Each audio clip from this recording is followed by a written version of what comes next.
Intruders in the Hive. Chapter 2. Memory Transcript, Silla, Warrior Queen that was born too late for the war. Standardized Human Time, March 6, 2137. My soldiers and I creep through the thick alpine vegetation in a long, spread-out line. The soldiers have their service revolvers and carbines held at the ready as we cut through the brush in pursuit of the fugitives, ready for anything.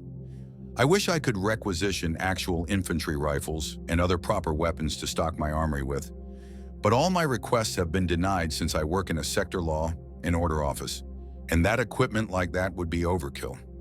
I myself have my engraved hardwood stock, open bolt, fully automatic with selectable slow and fast firing speeds, easy target TM iron sights, 45M, 27 short barrel variant submachine gun, aka the Trench Terror.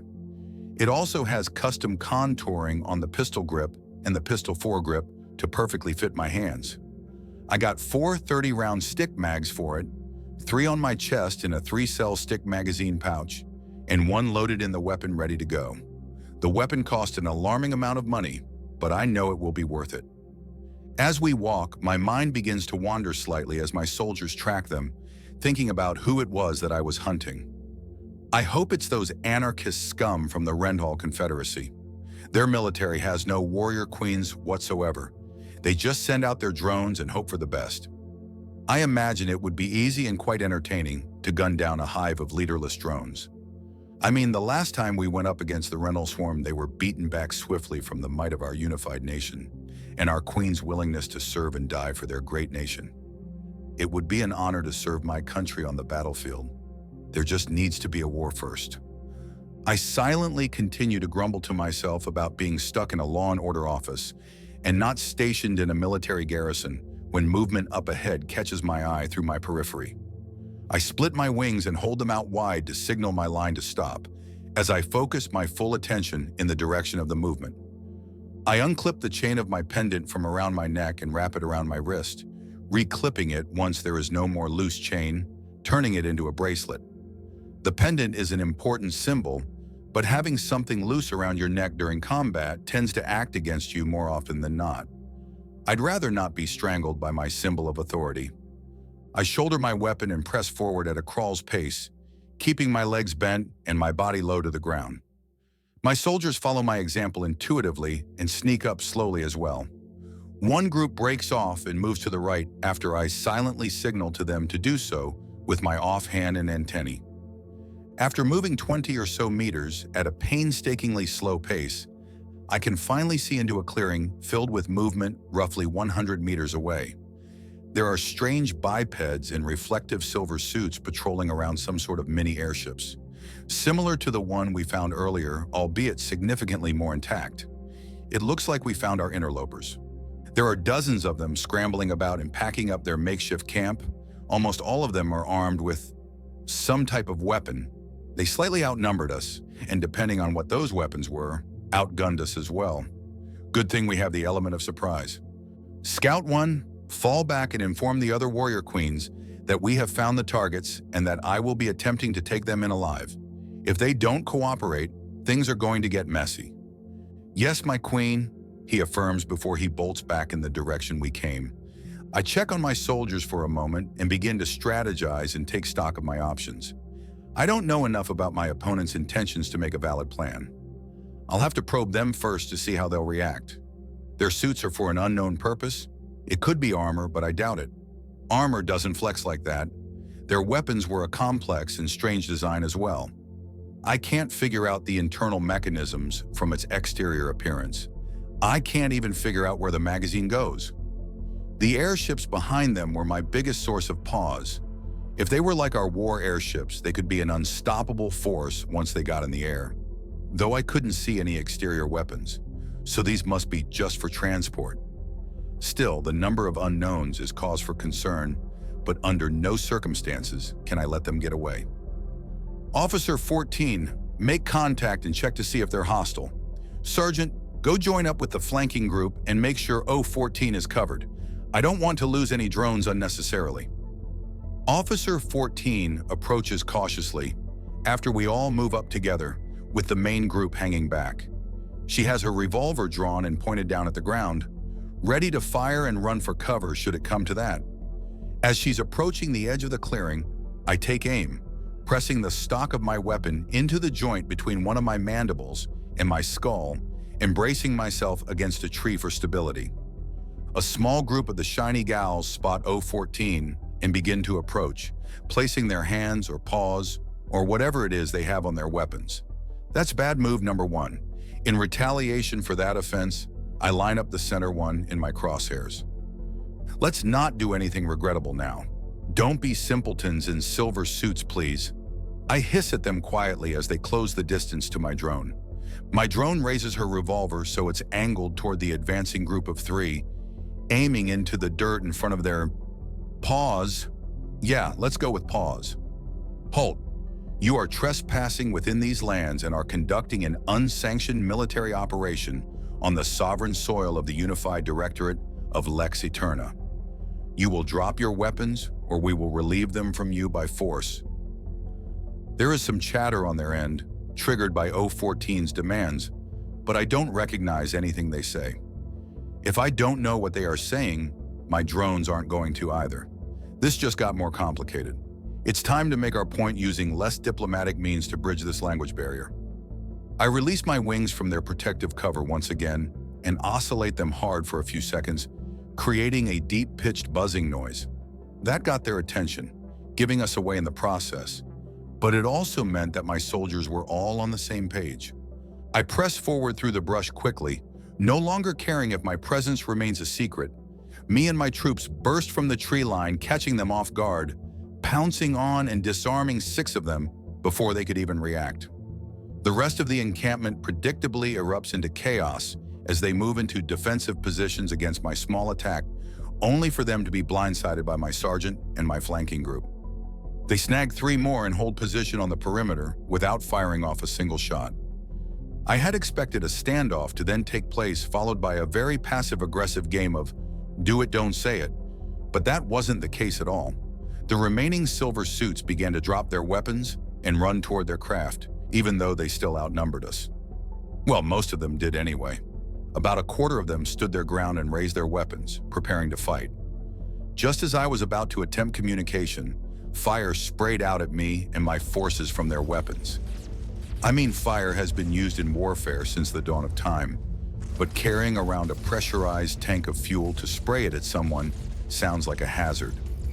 My drones opened fire on the few brave souls who wished to try their luck against their accuracy and proficiency with firearms. A chunk of the attackers drops dead on the spot as our first volley tears into their haphazard formations, causing a near-deafening shockwave to reverberate through the clearing. Several other enemies lay injured, screaming in pain as they were ignored by their fire-spewing comrades. A few of my drones are set alight and begin rolling in the dirt to extinguish themselves, but the majority of my forces were able to find suitable cover in time, or were just missed completely by our opponent's poor aim. One casualty is too many, though. It's time to kick it up a notch. Stagger your shots and return fire. Keep their heads down and keep them from moving. My soldiers disseminate my order and comply, taking turns firing to keep up a constant barrage of bullets. I searched the enemy ranks and quickly picked out a tightly packed cluster that was attempting to close the gap between us. Of course, I wasn't about to let that happen. Shouldering my weapon, I take aim and empty the entire magazine with extreme prejudice. Every round fired off silky smooth, most of them finding their mark. Each impact painted the dirt at their feet with splatters of chunky blue and green goop after tearing through their suits and bodies. As our gunfight progresses, a blast of wind roars out as their airships begin to spew fire and kick up clouds of debris. They then begin to lift off the ground, carrying their payloads of cowards to safety and abandoning their few soldiers defending their retreat. The shiny soldiers quickly pick up on the fact they are getting left behind, many of them joining the cowards in dropping their weapons and running to the ships still on the ground. The last of the ships lift off after loading as many of them as could make it in time, still leaving a handful of stragglers who were either standing their ground or were too slow. We quickly killed the remaining threats as the final few followed their predecessors' examples and ran for it. I spot one close to me, racing to the tree line as if her life depended on it, which it does. I just found these gals. I'm not about to chase them all the way across the forest. Don't let them get away, I yell as I coil my rear legs and launch myself at the one I singled out.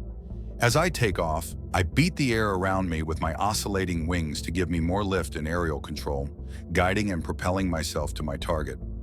My jump is on target, and I clear the 10-meter gap between me and my prey with ease. I land on top of the one attempting to flee and kick down hard with my 2 front legs, crumpling her to the ground. My back 4 legs have toed feet with small claws to provide traction. Unfortunately for my victim, the front 2 legs come to a dull, but still quite lethal point. One kick makes impact and glances off, stabbing into the grass and dirt by her side. The other lands true and penetrates the flesh of her shoulder, pinning her to the ground. Her weapon is sent skittering across the ground, and she lets out a shriek, but with her immobilized, I switch my attention to any other targets. After it was clear that there were no more active threats, I checked my peripheral lenses to get a quick head count. 3 casualties plus a few more minor injuries, 12 prisoners, 4 of which are wounded, and 8 dead hostiles. Those are some numbers I can live with. My first combat experience was a resounding success, but I felt majorly disappointed in my opponent's performance. Oh well, time to get all this sorted out. There is a yelp when I go to shift my weight, and I'm reminded of the poor soul I have skewered to the ground. Dropping the barrel of my weapon, I then press it into her chest as I bend my legs to move in closer. Once my mandibles are neatly touching her face, I reach out and yank off her gas mask, revealing a fluffy brown mammalian creature with a long snout and floppy ears. It is a pleasure to meet you, madame. Let's see if we can't figure out what funny little language you're speaking. If we can't, no big deal. I've always wanted a pet. Memory transcript paused. Memory transcript, Salva Gelini Hive Estate Duchess. Standardized human time, March 6th, 2137. I have been answering this magical glowing plates questions for hours now. It started with Baub and one of the nurses placing it in front of me and leaving the room. Words began to show up on it, usually asking me to pronounce things for it, check its grammar, or give it definitions for words it didn't know. I thought it was part of the medical test that they performed on me, but now I'm convinced they have decided to torture me with schoolwork. I just graduated from study school and cooperation school. If I wanted more schoolwork, I'd have attended university. That word is a ceremonial title for a religious authority from one of our churches. It's pronounced, error does not translate. The plate fades back to black as the white letters disappear. I await the next question, but instead the new message reads, Rosetta Stone Linguistics, AI, task complete. Task complete? So I'm done then? Yes, that is correct. I have collected enough data to decode your language. Thank you for your cooperation. I nearly faint as I swear I could hear the plate speaking to me. I shake my head to clear out the accumulated brain fog acquired from sitting here and answering questions nonstop for an eternity. Now I'm hearing things. I've been in this room for far too long. What's next? Is this chair going to start communing with me now? That's not very likely. However, you can talk to me if you wish. It's that voice again. The plate is talking to me. I slowly walk up to the plate and look down to see a black screen with a blue line across it. I don't know what to do about a talking, glowing plate. What is it? Who is it? Why is it? Who exactly are you? My name is Rossi. I'm an artificial intelligence designed to help translate languages. That is why I've been working with you today. The blue line wiggles back and forth as it speaks, signifying that it is the one making that noise. I'm once again at a loss for words. An artificial intelligence? Is that like a fake person or something of that sort? It sounds like the Clockwork Queen from the novel with the same name. The novel is fantastic, though it isn't the happiest of books. The Clockwork Queen envies all the bodies of the other queens in the town, and one by one she kills them, replacing a part of herself with the part of the body that particular queen was known for. She killed all the queens save one, but she still needed one thing, a heart. She was eventually bested when she took the heart of the last remaining queen. Queen Kindness. With the heart of kindness, she was able to feel the full range of emotions for the first time. The sudden rush of guilt and despair of what she had done to all the other queens stopped the heart that she had just stolen, killing the no longer clockwork queen moments after she achieved her goal. Such a good book, full of twists and danger, just like my current situation. The door opened, ending my fond recollection of my favorite story from my youth. Baub walked in and began tapping on the magical plate after picking it up. She placed it back on the table when she was done and began to speak her guttural language to me. I began thinking of methods to remind her that I couldn't understand whatever it was she was saying when the magical square plate spoke again. "Hello, Miss Salva. I've already introduced myself, but I'm Bob. This holopad here is now set up to translate between our languages. Just talk normally to me, and it will repeat what you say in my language." So that's Baub talking to me through this holopad? That is an insane feat of engineering, or maybe witchcraft. That's extraordinary. Can you really understand me? She bares her teeth after I say that, which does make me take a step back out of concern. It must have been a translation error, or maybe just an inadvertent insult on my part. My apologies for any offense I have caused. I did not mean any. Her teeth retracted back into her mouth and her head tilted to the side as if trying to look at something from a new perspective. Yep, should have known better than that by now. It's a smile. We do it when we're happy, and yes, I can understand you. It is good to finally get to talk with you. Phew, crisis averted. She is not mad at me. Today she is wearing a different textile than usual, one that exposes the majority of her fleshy arms. She has a strange pattern that runs down her neck under her textile until it reaches her arm that I haven't noticed before, probably because it was covered up. It is good to be heard. I must say, I like your new coverings. I can see your skin pattern now. Her face contorted, displaying several emotions that I don't know how to read as of yet. There is so much moving around in her face. Skin pattern? No, I don't have any tattoos, sorry. She seems confused. She obviously has a pattern. I'm staring right at it. Actually, you do have a skin pattern. You just can't see it. The nurse from my earlier medical tests enters through the door that Baub left ajar. Unlike Baub, she has a long bunch of hair that is restricted to the back of her head using some small band and is wearing a long white textile that drops down to her knees, covering most of her body. You're telling me that she can, though, Baub asks. I can tell by context alone that she doesn't believe the nurse. Oh yeah, she can see them all right. In fact, there is very little she can't see. What do you mean? You see how each of her eyes are divided into 4 separate segments? Each one of those is made up of nearly 100,000 small optical sensors called ommatidia. Every segment creates its own picture and acts like an independent eye. And due to the layout, she has a minimum of 3 eyes triangulating distance and position for a majority of her field of view. She also has 9 different photoreceptor types compared to only 3 that humans have, and can detect light polarization. She has the best vision of any insect, or arachnid. I'm not sure if we count the 2 arms when deciding that. The nurse was practically hopping up and down with what I believe to be uncontainable excitement as she talked about my eyes. Are my eyes really that special? Less nerd doc and more English, please. You had an ant farm or a pet tarantula growing up, didn't you? Both, actually, and I currently own a mantis shrimp back home. His name is Mike Tyson. Of course you do. The more I talk to you, the weirder you get, Doc. You haven't even reached the tip of the iceberg, Muller. Anyway, you could cover one of her eyes completely, and she would still have better depth perception, resolution, low light vision, color sensitivity, and field of view than we would.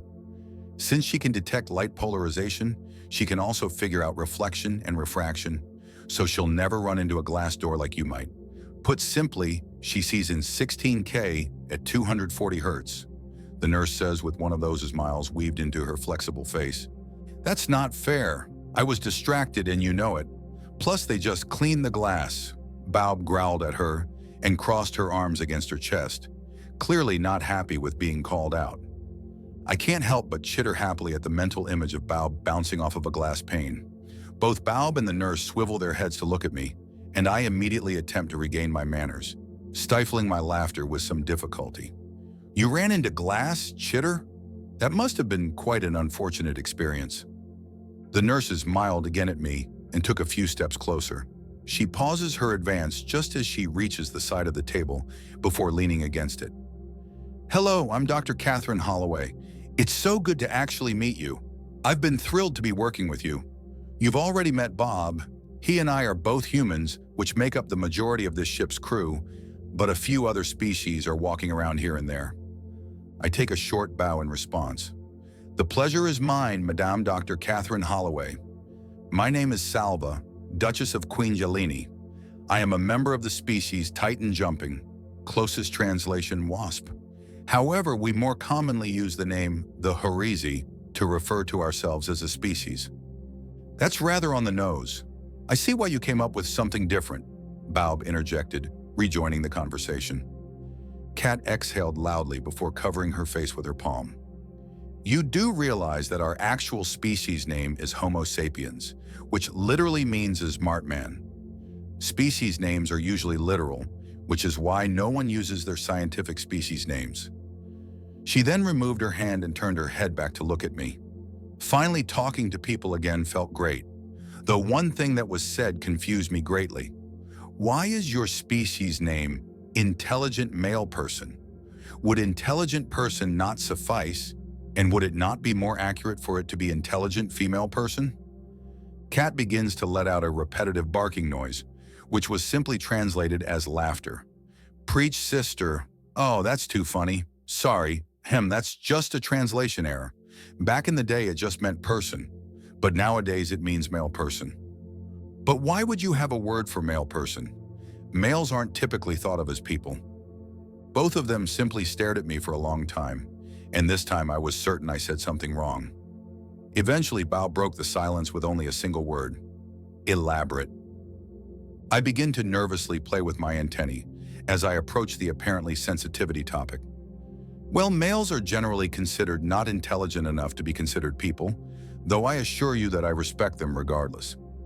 I hastily amended my statement with that last part to make it clear that I value all my drones. Over the last few years, there have been several new laws passed to protect drones, including males, from overuse in abusive queens. Though drone rights are still a hotly debated topic, and much of the legislation is poorly enforced. I myself would never dream of doing such a thing, and Mother would never tolerate it. If she found out that I'd been hurting our drones, I'd be homeless in a split second. You're saying you don't believe that a group of your own species are people? Baub says, his voice growling in agitation. I duck down, trying to make myself as small as possible, trying to hide from their outrage. I'm at a loss for what they are angry about, though. That's just how things are. Every Horizi knows that. Then it finally occurred to me, despite it being obvious. They're not Horizi. I slowly build up the courage to face them and explain, working hard to push past their piercing gaze as they wait for my answer. I see where I've made my mistake. You are mammals. Mammals are independent creatures that think for themselves, rather than relying on instructions. Males of your species must be intelligent then. Males in our species have a life expectancy of 10 to 15 years and do not possess a high level of intelligence, which is corroborated by numerous university studies. That's interesting, Kat muttered before the room returned to a state of silence. I must have said something really weird because this whole thing just got extremely awkward. Also, the now growing feeling of discomfort I have has unfortunately reminded me that I still didn't know why I was here, and why S4 currently has a bullet hole in her chest. Not to sour the mood any more than I already have, but what do you plan to do to me? If it changes anything, I can assure you that my mother will pay any ransom for my return. Both of their attention snaps up to me, being pulled from their daze. What? They say in unison. Their response was so instant and loud. I have angered them. That was such a stupid thing to do. I'm sorry, I'll do what you want. Just don't hurt me. The room returned to silence as I hid behind the table, but this time around it was Kat who broke it. You thought we were going to hurt you?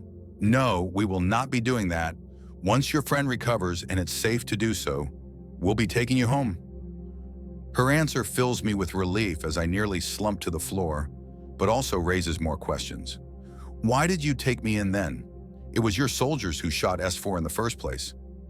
Yes, and we're deeply sorry about that, Baub explains from his seat across the table. You wandered into an active combat zone, and one of our soldiers was a little trigger-happy. We couldn't let you just walk off. You could get shot from either side on accident, and we weren't about to let the person we mistakenly shot bleed out. Taking you with us was my decision, and was for your safety and her survival. I play back over the scenario in my head, and everything does line up with Baub's explanation. I see, thank you then, Vav. I have misjudged you, and I'm sorry. I'm also sorry if my people's views are offensive to you. I didn't know. No, we apologize for judging your species without context. We should know better than anyone that isn't fair. If your males aren't intelligent, then they aren't intelligent. There is no reason for us to be offended by a scientific fact. Kat reassured me as she made her way around the table to place a comforting hand on one of my front legs. Intelligent males are a strange concept. I wonder what they're like. If it would be okay, I would like to meet a male from your species. I think it would be rather interesting to speak with them. Baub begins to make a similar noise to Kat's laugh. He struggles to get the smile off his face, but he ends up just talking with it after failing. You're not going to believe this little lady. Memory transcript paused. Thanks for watching Techno Titan Universe. Subscribe for more.